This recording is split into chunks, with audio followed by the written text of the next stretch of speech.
La Genèse, chapitre 9. Dieu bénit Noé et ses fils et leur dit : Soyez féconds, multipliez et remplissez la terre. Vous serez un sujet de crainte et d'effroi pour tout animal de la terre, pour tout oiseau du ciel, pour tout ce qui se meut sur la terre, et pour tous les poissons de la mer. Ils sont livrés entre vos mains. Tout ce qui se meut et qui a vie vous servira de nourriture. Je vous donne tout cela comme l'herbe verte. Seulement, vous ne mangerez point de chair avec son âme, avec son sang. Sachez-le aussi, je redemanderai le sang de vos âmes.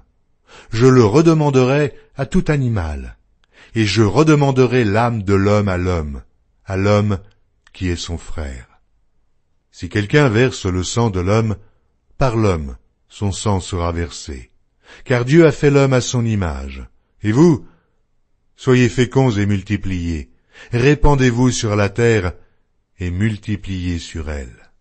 Dieu parla encore à Noé et à ses fils avec lui en disant : Voici, j'établis mon alliance avec vous et avec votre postérité après vous, avec tous les êtres vivants qui sont avec vous, tant les oiseaux que le bétail, et tous les animaux de la terre, soit avec tous ceux qui sont sortis de l'arche, soit avec tous les animaux de la terre. J'établis mon alliance avec vous. Aucune chair ne sera plus exterminée par les eaux du déluge, et il n'y aura plus de déluge pour détruire la terre. Et Dieu dit : C'est ici le signe de l'alliance que j'établis entre moi et vous, et tous les êtres vivants qui sont avec vous, pour les générations à toujours. J'ai placé mon arc dans la nue, et il servira de signe d'alliance entre moi et la terre. Quand j'aurai rassemblé des nuages au-dessus de la terre, l'arc paraîtra dans la nue. Et je me souviendrai de mon alliance entre moi et vous, et tous les êtres vivants de toute chair, et les eaux ne deviendront plus un déluge pour détruire toute chair.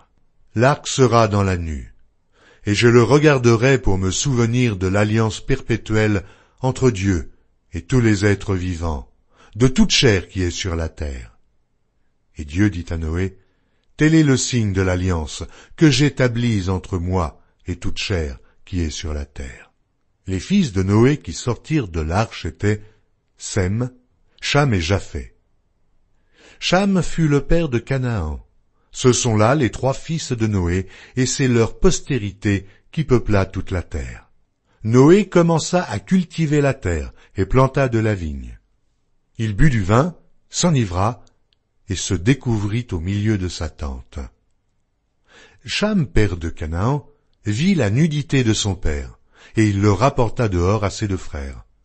Alors, Sem et Japheth prirent le manteau, le mirent sur leurs épaules, marchèrent à reculons, et couvrirent la nudité de leur père. Comme leur visage était détourné, ils ne virent point la nudité de leur père.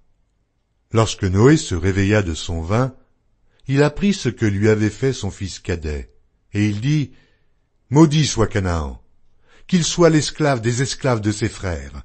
Et il dit encore : Béni soit l'Éternel, Dieu de Sem, et que Canaan soit leur esclave. Que Dieu étende les possessions de Japheth, qu'il habite dans les tentes de Sem, et que Canaan soit leur esclave. Noé vécut après le déluge 350 ans.